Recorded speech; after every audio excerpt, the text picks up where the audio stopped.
Folks, enough is enough. I have had enough with the doom. If you want to be afraid, go somewhere else. If you want to talk recession, World War III, port strike, no, go somewhere else. We are going to talk about something positive this morning. We're going to talk about how somebody can tackle their personal finances and go from poor to rich.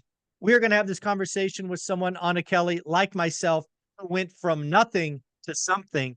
And we are going to give you our key lessons. We're going to do this by something I call ping pong, where we will go ladies first, where she will give you a topic, then I will do one, and we will go back at least 3 times, giving you 6 ways that you can go from poor to rich.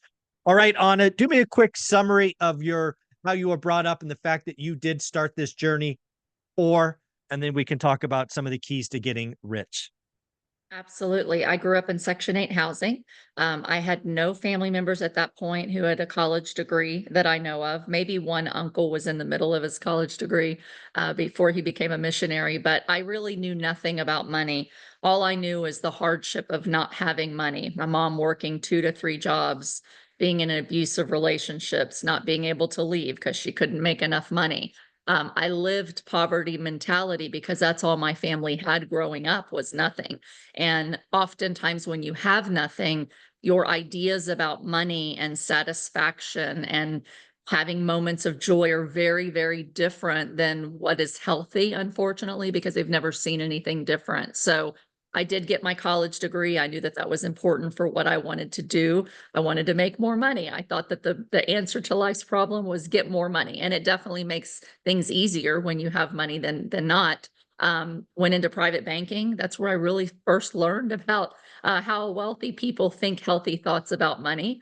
And then I decided, you know what? I've got a great job. I make good money, but I don't really know how to create enough to have freedom, right? To be home with my kids. And then I started investing in real estate. And over 25 years, it took me from a negative net worth to multi-million dollar net worth because of the things that I learned along the way. Yeah. My journey was kind of similar. Grew up, nobody in my family, aunts, uncles, cousins, had anything more than a high school diploma. Many of them in my family didn't even have a high school diploma. So I thought college or education was the key, right? Go to school, get a good job, climb the corporate ladder, make a lot of money, all of that. The thing that I remember most from my childhood was when there was money around, frankly, dad was happy. And when money wasn't around, dad wasn't happy, right? Money was to be spent, and I really knew no difference, and I was raised to with the 40-40 mindset, and even worse, right? The 40-40 mindset means, work 40 hours for 40 years. In my household, I remember one conversation when I was 12 or 13. My dad said he's gonna die at work. And I remember in the moment thinking, wow, he's doing all of this for his family, right? He's just going to keep working until his body gives up. And I remember oddly thinking, wow, that's, a sign of respect. That's, that's, that's terrible. We shouldn't want that for anyone in our families. So again, I was raised with a very poor mindset around money.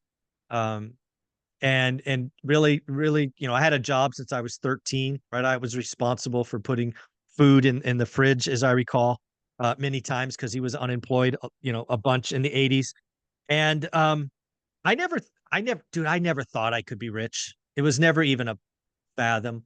My whole goal after losing 80% in the stock market, which was a horrendous experience, was I just want to have a better retirement than anybody else I knew. And if I could get to four, free and clear properties by the time I was 65, I would have options, right?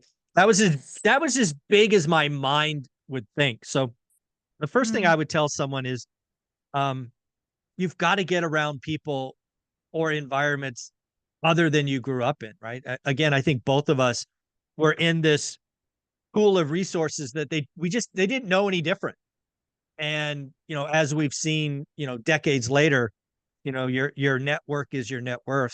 So go seek out other groups, other communities, other skill sets. Get in and this doesn't always have to be about money. If you want to have six-pack abs, get around people who have six-pack abs. You want to get around people who have great relationships, get around people with great relationships. Again, we sometimes, and again, I say this with full transparency.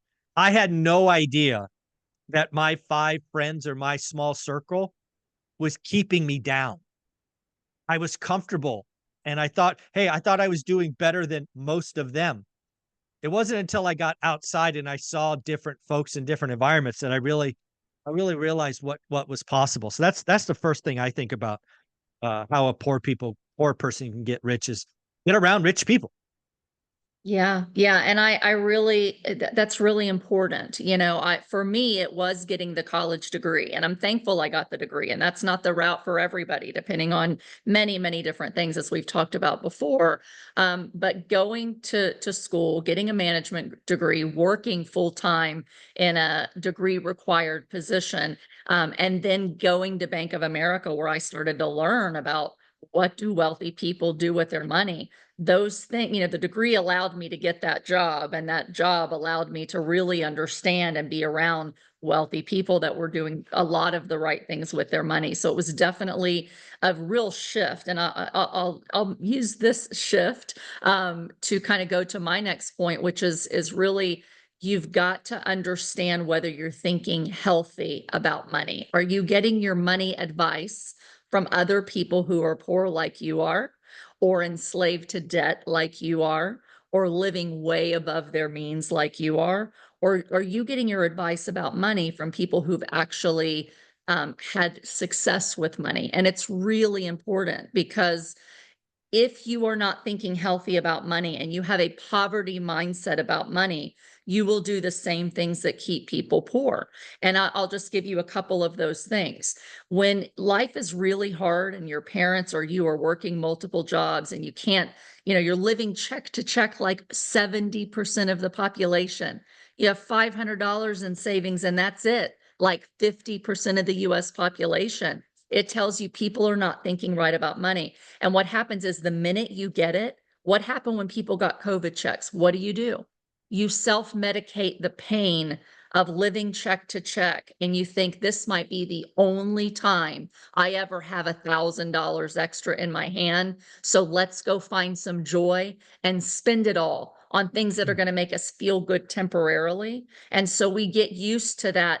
I've got money. I might not ever have it again. Let me go enjoy it. It might be the only time. And that thinking, if you don't change it, perpetuates your whole life. And that's why people still, as they make more money, they spend more money and then they don't have any left and they continue to do it. And then what do, Michael? They go into debt and buy stuff they don't even have the money for so that they can kind of self medicate those feelings of, I'm not enough. I'll never have enough. I've got to at least enjoy the things that all my social media friends have. Let me do it now and then I'll figure it out later. And that lack of ability to understand that you are self-medicating your way into staying poor is really sad, but it's a perpetual chronic issue in our country.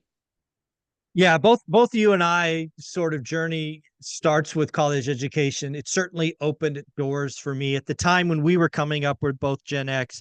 There were lots of high-paying jobs that a college degree was required.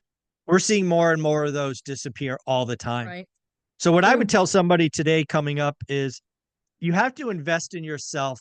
But if you're poor, I would go find a high value skill and invest in that. In my world, for me, that was nothing more, nothing less than a speech class, public speaking. I was a complete introvert who would be just fine not talking to anybody all day. I could live in my bubble, protected, and it was that class that opened me up. Now that public speaking class led me to sales jobs where you have to talk to people or you don't eat. That led me to go to market strategies and bigger and bigger roles. But in today's world, you could go get a public speaking at a Toastmasters, at probably at churches. There are lots of ways to do that. Now that was my thing. Maybe today it's video editing or AI or whatever it is. But go find a skill, like one skill that you can learn at and become better than 90% of the people out there and go make that money. Because most of us aren't entrepreneurs. Most of us, according to Ed Milet, only 9% of us are naturally entrepreneurs. That means 91% aren't. I'm in the 91%. I, I, that's great. But I wanted to figure out how I can make the most money humanly possible with my skills. And then the rest comes later. But again, if you are poor today, figure out a skill that's in demand and go get good at that. It doesn't require $100,000, education. You can go get stuff online for free, YouTube University. You can go get an accreditation. I'm seeing more and more people go after the trades. You want to make six figures a year, go get the trades, Yeah. right? Plumbers, painters, ACs, whatever it is. So again, step one for me, if you are poor today and you want to be rich, is increase income, because I don't think most of us are entrepreneurs. Yeah, and I was actually going to say something very, very similar. There's a lot of, intertwined lessons here that we learn as we do each one, but it's really spending that first 10 years of your, working life or wherever you are today. If you can invest 10 years in working harder than the average person, working more hours than the average person, 40 hours a week in your W-2 isn't going to make you rich if you're already living check to check. But if you can take the time discipline to discipline both your time to take those new skills that you're having and build some kind of side hustle, whether that is a second job, whether that is, selling stuff on Etsy, whether it's, writing books, whether it's an actual entrepreneurial thing, depending on your bent and where you are in life and what time you have. But everyone says we don't have time. Most people work a job. Yes, they've got kids, they're doing things, but they're not maximizing all their time. They're wasting a lot of time. They're, vegging because they're exhausted. But if you can take 10 years of your life and do something else as a side hustle to bring in more money and then bank all that and invest it and continuing to invest that in real estate or whatever it is that you might want to invest in, that's how you're going to get out of that living check to check. And, for me, while I worked full time, everything we made in our real estate, Michael, we didn't go spend. I pulled out a little bit to put my kids in Christian school, and the rest went back into the business and not living on it. And so by the time that 10 years went by and I was able to leave my W-2, it was an easy transition because my business was then building, more every month than what I brought in from my W-2. So you got to choose your hard. You can have the hard of check to check, 40 hours a week, barely scaping by, or poverty like we had, or you can have the hard of 10 years all in, doing what it takes, really building for the future and allowing that to build to the place that your life becomes so much easier and you really do create a lot more financial security, financial freedom, and really peace in your life because you have more time then to enjoy, the things that you want to now that you're going into debt in order to do. Yeah, I love that. I love that. Another one that I think about, and I didn't really get this one until later in life. Again, when I was coming up, I was always focused on my income, right? I wanted to make more income every year, right? I saw going to my tax man as almost like reporting my report card, right? Did you make more money than last year? That was my measure every year when I was coming up. But folks, I don't know what to tell you. Income is not it. It is actually discretionary income. A lot of people talk gross, some people talk net. Neither of those matter. Frankly, net worth doesn't matter. When you're turning yourself from poor to rich, it is how consistently you can add to and grow discretionary income. Discretionary income, for those that don't know, is money you could literally light on fire each month and nothing changes. The key to discretionary income and why it has to grow is those little seeds become huge oak trees and redwoods and whatever over time. Without those seeds and without growing seeds, you never know which one's going to plant, which one's going to take root and grow. I was wrong for 15 years. It wasn't about can I get my income higher and higher, because when you do that, your spending pattern changes. You keep up with the Joneses, you do other dumb stuff. I live in the Silicon Valley where it is not uncommon for people to make $250,000, $300,000 a year. Most of the people that I know that make that couldn't scrounge up 10 grand if their life depended on it. right? Because they are Mhm. living that close to the line. And I was one of them 30 years ago, right? It wasn't, Yeah, we were making six figures, but I would spend every penny that came in. And right. it is all about discretionary income. Those little decisions, make more money, spend less, or do both, is everything for 10 years. If you live like very few for 10 years, you can live like very few after that. It's all about discretionary income. Yeah, well, absolutely. And just to kind of simplify that a little bit, I've said this over and over. This is like my motto I share for simple financial freedom equation. Live below your means while you work to expand your means, right? You're not going to save your way to becoming a millionaire. But if you don't learn how to save money, invest money, and not blow money, it doesn't matter how much more you make on the side. You have to learn to live below your means because it's that discipline of delayed gratification. I think I first heard Dave Ramsey say this years ago when I learned, and went through Financial Peace University. It's the baby steps, right? A sign of maturity is delayed gratification. And what that means is I've got to be able to have enough vision for tomorrow, kind of back to my point number one, that I don't feel like this is the only time I'm ever going to have this money, so I have to blow it.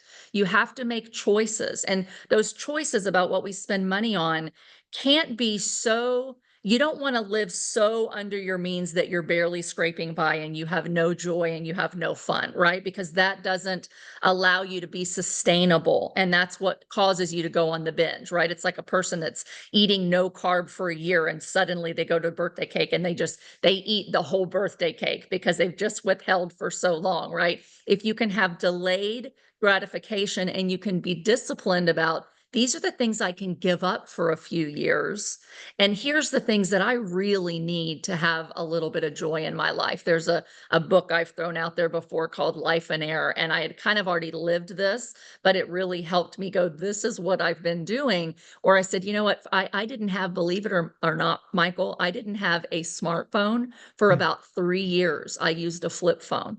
And the reason for that is because I didn't want to spend the money on it and be on a device all the time when I was at a computer all day. But mhm, that difference allowed me to go get my hair highlighted. And for me, as a woman, I had to have my hair highlighted or I just didn't feel good about myself. And so I made a choice. I'm going to sacrifice the smartphone, but I'm not going to give up my mhm, highlights, right? For mhm. some people, it might be I'm not going to have cable. I'm going to use a Roku, but I'm going to go on a vacation with my family this summer. And so the money I save on cable is going to pay for us to go to the beach for a week. So you need to, and I'll just, I'll shift this to another one. Be very disciplined with your money, live below your means to expand your means. But I think that if you're coming at life from a life and air perspective, that money is for me to at least enjoy some of it now while I'm building, you'll understand and make room for personal time and personal things that are going to bring you joy. You just do it in a more disciplined way. You don't go charge it. You save the money and then you go rent the experience. If you can't afford to buy the beach house yet, go rent a beach house for a week. Go in with another couple like we did a few times to save money, right? If you can't go buy the boat, go rent a boat for the weekend. But make those choices about what you really need to feel joy few and far between, not every day. Today, I want to feel joy, so I'm going on a shopping spree and buying shoes and buying clothes and charging a vacation because I feel like it. Like, don't self medicate and do it all the time, but be very disciplined in what you choose to spend money on and things that are going to give you meaning and joy. Because if you don't let yourself have any of that, you will stay in that scarcity mindset and you'll make some poor decisions about money because you're not making enough room for enjoying what you have while you're working to have discipline to expand your discretionary income over time. Yeah, I love that. I love that. The other one I want people to realize again is I always tell people the third step of getting wealthy is it's a 10-year journey.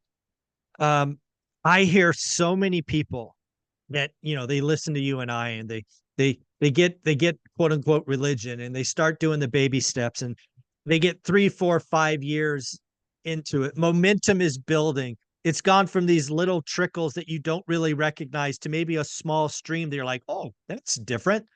And I have seen more and more people get to that little point and suddenly say things like, I deserve, or I this, or I that. And it just stops the momentum. right? This is a 10-year journey. Don't quit halfway through. Don't sign up for a marathon and stop halfway through. You Yeah. know, it is building. Just keep going. You're almost there. And you've already done the hard part. The hardest part of getting a boulder going is getting it going. You Yeah. know, now it's about keeping it going and not stopping. That's a big one for me. Yeah, and I think that just sparks another one in me is really like choose your hard, right? This is not easy. If this was easy, everybody would own real estate, for example, and everybody would be wealthy over time. But it's hard. That it comes with a lot of bumps in the road, right? Tenants that don't pay, that trash your property, people that bring in drugs and burn down your buildings, floods and natural disasters. Like I cannot tell you how many times, Michael, in the middle of my I have a vision. I'm going to do this. I'm disciplined. I'm strong. I'm resilient. I can get through this. How many times three or four things hit me at once? Life happens. Kids get sick. Spouses lose jobs. Like you just feel overwhelmed and you think this is too hard. This isn't passive. What am I doing? Well, guess what? It's not it for most people. Here's the truth. It's not passive in the beginning. It's Mm, hard. I say my passive income was built on the blood, sweat, and tears of 10 years of active income, right? yeah. But you have to choose your hard. Life is hard. I can tell you what, real estate is hard. Even today, there's some hard things, right? Go through a pandemic, have commercial real estate, interest rates go up, like things can be hard, right? But there is nothing harder than living in poverty and not having a way to escape. And so you have to kind of suck it up, buttercup, and say, Mm, These hard things are going to make me stronger. I am not giving up. And I know again, even if it's just four rentals that you pay off over, until at 65, you're wealthy. If that's for you, great. But if you're doing it more actively and you're building a portfolio, it's going to get hard. And all your friends are going to go, I wouldn't be a landlord. It's too hard. Well, guess what? I wouldn't be poor and I wouldn't go back. And it's been well worth every bit of hard that I've yeah. ever gone through to create a life for me today where I have a network and I have income and I have solutions and smart people that can help me figure out all the hard and keep going. So life is all about choices. Life is hard, but you can choose your hard. And I'd rather do it a way that's going to give me more income in the future, which makes it easier to solve the hard problems in life. It just really does. Yeah. I'll give you one more and then we'll let you wrap us up. I always tell people the first 5 years suck. It's just how it is. You're signing up for something that's hard. You don't know anything. You don't have experience. Just know the first 5 years are going to suck. But I will close with this. I want everybody to realize you can do it. It is possible. I wrote a second book called 15 Conversations with Real Estate Millionaires because I wanted to document 15 different stories. I'm now putting on my second event where we have people from all different walks of life. Somebody who worked at a movie theater and earned it. Somebody who was a teenage mother of two kids and did it. We're just going to just know it's possible. There are people out there dumber than you, worse situations than you, in debt to their eyeballs, $230,000 in debt with three kids. I mean, ninth grade dropouts. Stop with the excuses. If you want it, the recipe is there. If you want it, there are communities there, right? One of the things I'm proud about is building my school community with, 280 people now of like-minded going in one direction. There are people out there. Get out of your little bubble, get uncomfortable, realize discretionary income, realize the first 5 years are hard, but know it's possible. And I'll close with this. Worth it. It's all worth it. Anna, feel free to wrap us up and tell people where they can find you. We're on the same page. The next thing I was going to say is you are worth it, right? Value yourself, believe in yourself, have hope for the future that things can be better, and then value other people. Because if you can be really valuable to yourself and you can be really valuable to other people, life and God have a way of blessing you and making people want to be around you, right? So you have to first believe in yourself and you have to believe in your innate value. You are worth the hard. Believe that you have what it takes. And if you don't think you have what it takes, get around the people that do, and then be really valuable to valuable people. Have hope that things are going to be better. And I promise you that they are. So, great topic. You can find me here on your channel. You can find me on social media at Anna Kelly, REI Mom. And if you're interested in real estate coaching and consulting, you can find me at annakelleyinvesting.com. Thank you so much.